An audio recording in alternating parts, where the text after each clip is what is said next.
Bonjour ou bonsoir, selon l'heure à laquelle vous nous regardez. Ici Adnan Benchakroun, votre chroniqueur au micro de l'ODJ Média. Aujourd'hui, on va parler d'un sujet qui fait couler beaucoup d'encre et qui mérite qu'on prenne 2 minutes pour l'analyser ensemble. Certes, le sujet n'intéresse pas tous les Marocains, mais plus de 10 000 familles tout de même. La flambée des frais qui fracture la confiance dans les établissements français au Maroc. Pas de langue de bois, pas de jargon inutile, juste un regard critique, un peu d'ironie et l'envie d'ouvrir le débat. Alors allons-y. À l'aube de la prochaine rentrée scolaire, les familles dont les enfants fréquentent les établissements français au Maroc sont confrontées à des bouleversements financiers inédits. Outre les augmentations régulières des frais de scolarité, une nouvelle mesure suscite des tensions. L'introduction des frais annuels d'inscription, une pratique inédite dans ce réseau. De nombreux parents perçoivent cet ajustement non seulement comme un fardeau budgétaire important, mais aussi comme une remise en question du modèle économique et de la gestion de l'enseignement français à l'étranger au Maroc. Cette décision survient alors que le dispositif éducatif français est soumis à une pression financière accrue. Les autorités invoquent un désengagement progressif de l'État et la nécessité de résorber un déficit structurel devenu insoutenable. Cependant, pour les familles, cette explication n'atténue pas le sentiment de déséquilibre et d'injustice. Les critiques se concentrent surtout sur la répartition croissante des coûts transférés aux parents. Ces contributions parentales financent principalement les pensions de retraite et avantages des enseignants expatriés, faisant des familles un maillon clé dans la stabilité budgétaire d'un système qu'elles ne contrôlent que très peu. Un autre point critique réside dans l'utilisation de ces fonds. Les sommes collectées sont directement reversées en France sans qu'elles soient réinvesties dans les infrastructures locales, les ressources pédagogiques ou la modernisation des écoles. Des régions comme Rabat-Kénitra ne bénéficient donc pas concrètement des efforts consentis par les parents, alimentant un sentiment profond d'incompréhension. L'introduction de frais annuels d'inscription paraît d'autant plus problématique qu'elle est absente ailleurs, ni dans les établissements publics ou privés français, ni dans d'autres réseaux scolaires français à l'international, comme l'OSUI. Cette particularité renforce chez les familles marocaines l'impression d'être utilisées comme variable d'ajustement budgétaire. De plus, certains coûts, naguère pris en charge par l'État français, ont désormais été intégrés aux frais de scolarité. Par exemple, des dépenses telles que la gestion du bureau des examens ou les salaires d'agents diplomatiques sont passés à la charge des parents. Cette évolution renforce le sentiment d'un retrait de l'État, compensé directement par les familles.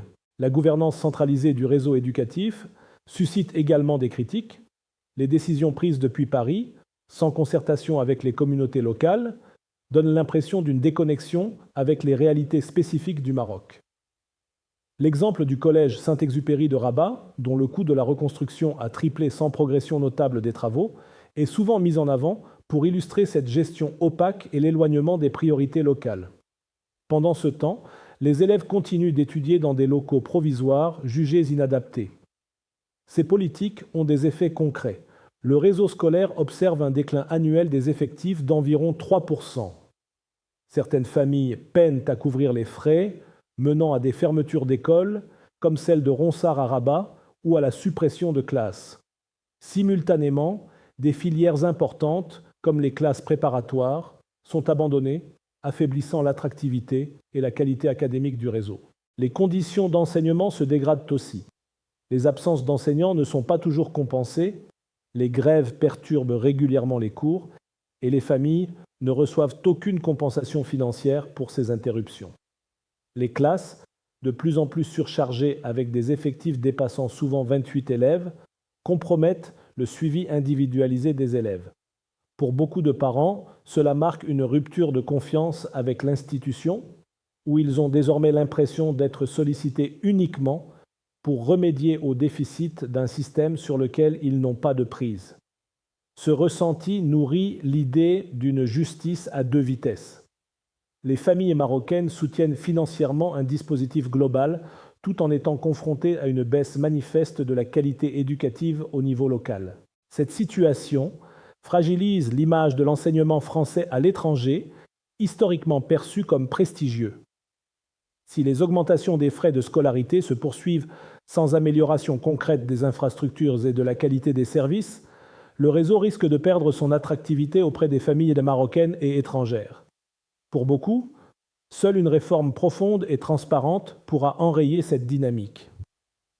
Une meilleure consultation avec les parents et une réallocation des ressources vers les établissements locaux semblent indispensables afin d'éviter que ce système ne soit définitivement perçu comme injuste, coûteux et déconnecté des réalités du terrain. Voilà, c'était votre chroniqueur Adnan Benchakroun au micro de l'ODJ Média.